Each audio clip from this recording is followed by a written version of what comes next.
Well. We got there in the end. That was far from pretty, was it? I mean, first half, I thought Liverpool were good today. I really did. I thought we played some really good football. I thought we were full value for a 2-goal lead. We were spraying it around the pitch well. There was plenty of good performances in midfield and up front. I thought Diaz was really good. And yeah, I was thinking it's going to be a nice, comfortable second half, relaxing viewing on a Sunday at Anfield.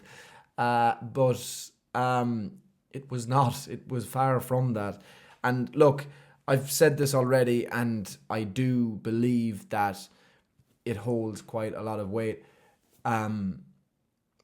There's two massive games upcoming. Obviously, away to Villa and away to City. Two games away from home, going to difficult grounds in which are two good sides, and they're going to be two difficult sides to beat. So I do believe that Arne Slot took the Liverpool players back somewhat in the second half. I think that told, and especially the first 20 or 25 minutes. I think it took really until the goal with Cunha for Liverpool to properly actually come out and show a little bit in that second half. And look, it paid off in the end, but it is dangerous, even against a team like Wolves. 2-0 is a dangerous lead. And look, we deserved it over the 90 minutes, absolutely. The second half was really poor, and I see a lot of people saying, if we play like that against Villa and the City, then, the world is going to end. But people have to put it into context, all right?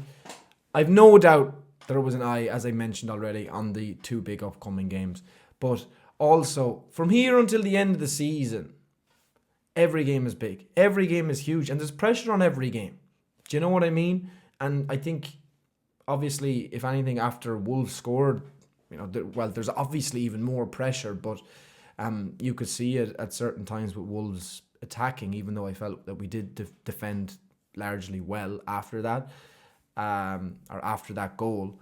But it's just about getting the win in these games. That's literally it. The performance and everything from here on does not matter. It does not matter whatsoever from here on till the end of the season. It really, really doesn't. So you can stick your 4-0s and 5-0s and everything like that, and more, and 6s and 7s. It doesn't matter a jot. It really doesn't. So the win is the only important thing. If Liverpool play crap in their next two games and beat Villa and City, then are you going to care? Do you know what I mean? So, look, we'll keep our heads up. We will stay positive. I imagine the performance on Wednesday will be a lot better. Also, these are very different games. You take different approaches. You play in a completely different way. Your game management is different. And Wolves, to be fair to them, came out well in the second half. And look, they needed a bit of top quality from Cunha to get on the score sheet.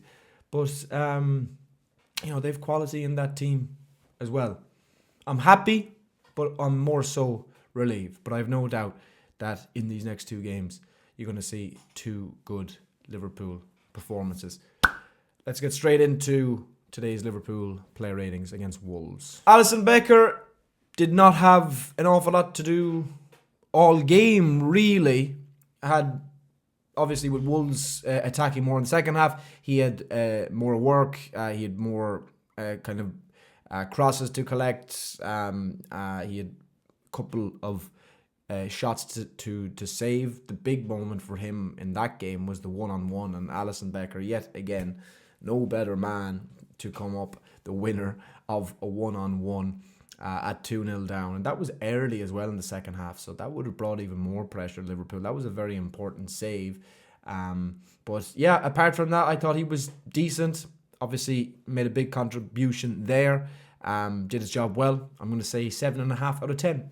Onto the defence. Trent Alexander-Arnold at right back. Poor. Very poor. Maybe I shouldn't say very poor, but poor. Contributed very, very little going forward.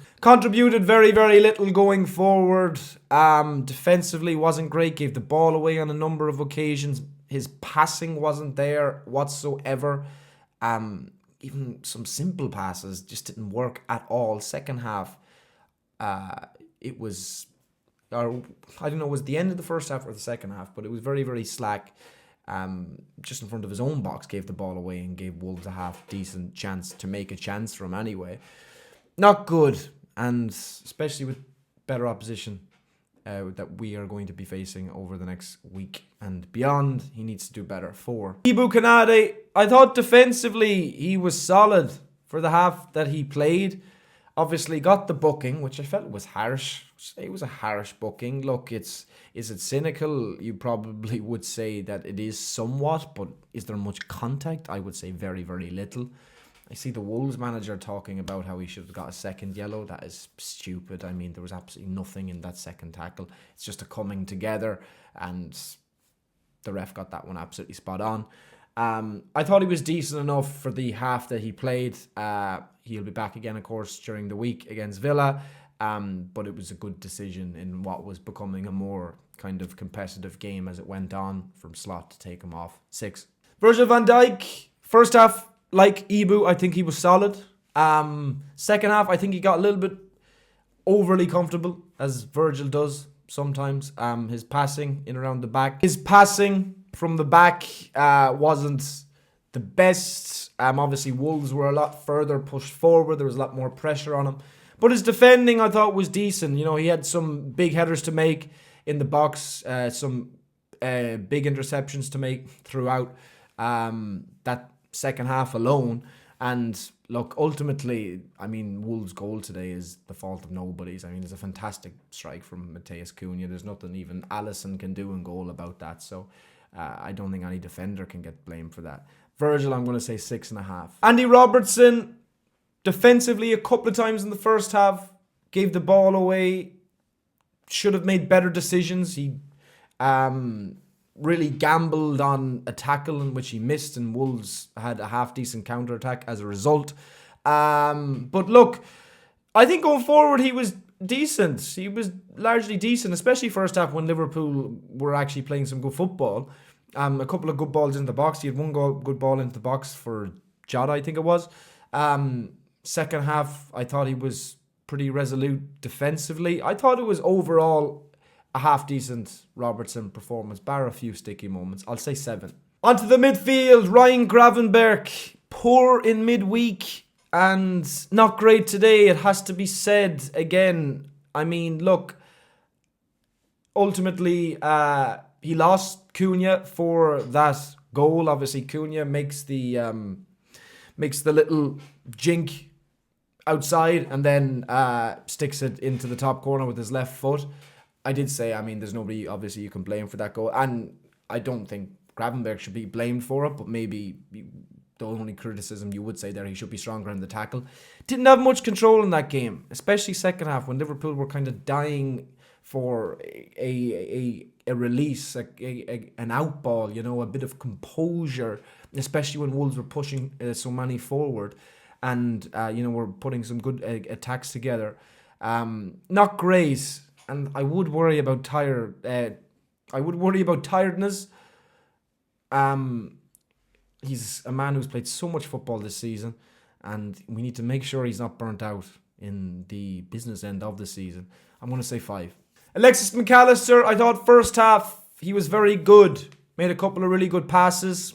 His pass, albeit via a bit of luck, a mistake by the Wolves defender, allowed Diaz to go through for Salah's penalty. And yeah, very effective as per usual in that first half. Second half, though, our midfield was just completely lost. It was just completely overran.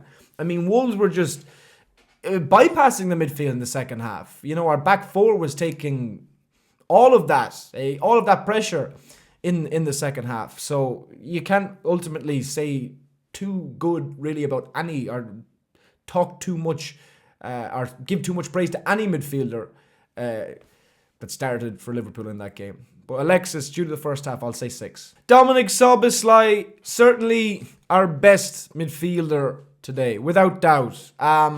Absolutely very good in that first half, especially.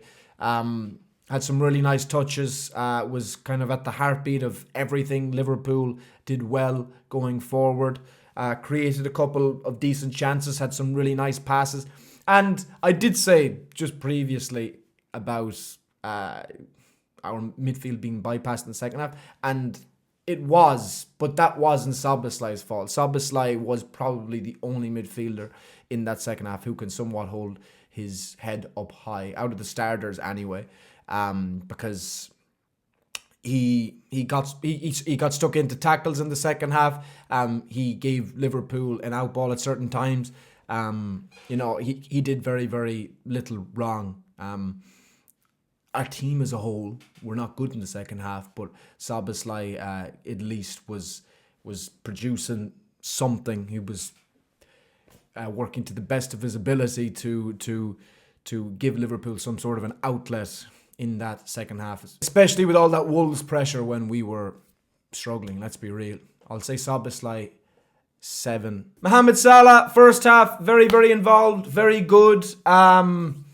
Obviously takes the penalty well. Had a hand in the first goal, if you could say, with a nice touch had a hand in the first goal, if you could say, with a touch that ended up being a skew clearance by the Wolves player and going through to Diaz.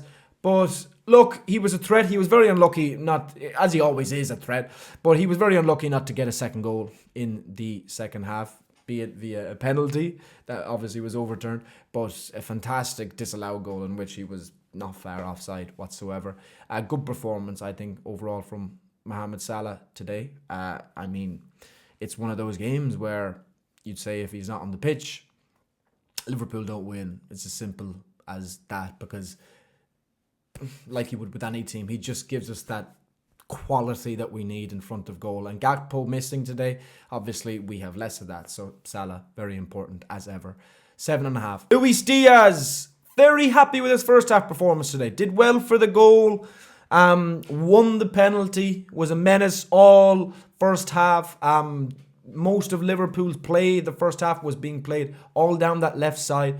And yeah, very good. Very, very good. Second half, though, struggled. Second half did very, very little. None of our forwards really, apart from Salah on a couple of occasions, did much in that second half. I am going to say, mostly down to that first half, 7. Diogo Jota, decent. But it's not without a but. But we'll get into, first of all, why it was decent. He led the line well. He absolutely led the line well today for Liverpool. He played a huge part in that first goal, in which obviously the ball was passed to him in midfield by Gravenberch. A beautiful touch and a turn, and Liverpool then were away. I don't know, was it 3 against 3 or something like that, or 3 against 2, in which obviously Diaz bundled the ball eventually as a result over the line. But the but is in the second half. Liverpool 2-0 up. Why is he going down? I mean, why is he diving there? Why is he going down? I just don't get it. Like, he just shouldn't be going down there. I mean, he's as good a finisher as we have, along with Salah. It's an easy chance for him. And he dives, looks for a penalty rather than finishing the game. Decent overall, but that's a bit frustrating, and it would have made the rest of the game a lot easier if he did what he should have done there. 6. Jarrell Kwanzaa obviously came on for Ibu at half-time. You were a little bit nervous for him early stages of that first half, but he did settle into it. And I thought largely he was good. And I tell you what, he's getting man of the match today because of that interception. Purely because of that interception. That interception has won us 3 points today. It was a great move from Wolves into the box. The ball across the box. There was nothing wrong with the ball across the box. I'm not sure who it was from. Was it Cunha or whatever? But it was a tap-in. It was a tap-in. And Kwanzaa pulled out an absolutely immense tackle to intercept it and make sure Liverpool got the 3 points. Because if that goes in, that's like 85 minutes. I don't think we're getting a winner in that game. I'm giving Kwanzaa an 8. Conor Bradley, I thought he was good. I thought he was very good, really. I thought he made a big difference coming on. Obviously, Trent didn't have his best game. But I thought Bradley, especially defensively, very, very good. Couple of moments, especially later on in the game, where Liverpool really just needed to kill it off and kill the ball, and Bradley did that really, really well. So, yeah, overall, happy with Bradley, and he was better than Trent today. It's funny, sometimes sometimes I think like midweek, they kind of switch sides. One doesn't perform, but the other one does. It's great to have two great right backs anyway. 7 for Bradley. Darwin Núñez came on and was poor. I'll just cut to the chase. Came on and if anything made things more nervy. Gave the ball away a number of times. Didn't give us really any outlet up front. Got in certain decent positions and didn't do anything with them, or didn't make the right pass or decision. Not good. And in a game like that where, it's close and you're under pressure, you don't want to be... The last thing you should be doing is putting your defence under more of it. 4. And finally, Wataru Endo, very, very good. Very, very good. Came on and played a very, very important role in that game. He was very unlucky with a free kick given away towards the end of that game, in which was really nervy because it was just outside the box. If anything, I think it was Cunha fouled Endo rather than Endo fouled him. But regardless of that, very good. I think like Bradley, killed the game on certain occasions, put in some big tackles. He just gets stuck in wherever you play him, whenever he comes on. You got to absolutely love him. And yeah, he was very important in that game. I was hoping he was going to be brought on during the week when we were 2-1 up. And I'm surprised Slot didn't bring him on for that game. But look, we'll forget about that. Endo gets a 7.5. Then the manager, Arne Slot. Look, to be quite honest, I don't think in terms of the team he got anything wrong in terms of the 11 that he put out today. He really got anything wrong. I thought he put out the right side. I actually predicted it in my my video, my lineup prediction just beforehand. But taking off Kanade at halftime was risky. I know he was on a yellow card, but taking him off was risky. And albeit Kwanzaa, who's a good defender, good player, came on and did well. I don't know, did it upset things? I'm not sure. But second half, Liverpool certainly looked more happy to rest on what we've got rather than actually try and look for another goal. And that's dangerous, as I said earlier on in the video, even against a team like Wolves. But look, thought his subs largely was good, bar probably Núñez. Endo came on, made a big difference. Bradley was brought on at the right time. And obviously, look, you would probably say, Kwanzaa, since he makes that interception, turned out to be a good sub himself. Yeah, I'll say just you'd expect us to beat Wolves, obviously, at home. You expect it to be more comfortable than that. I'll say Slot gets a 7. So that is my full match reaction and Liverpool player ratings for today's 2-1 win over Wolves in the Premier League. We're 7 points clear at the top of the league after 25 games, going into a big week this week with Aston Villa away and Manchester City away. Of course, I'll be live for both of those games. I'm nearly at 6k subscribers, so if you could please subscribe to the channel if you are new and you are enjoying what you're seeing, I would massively appreciate it. And also, if you drop a like on the video, I would love that too. Anyway, up the Reds. I'll see you in the next one.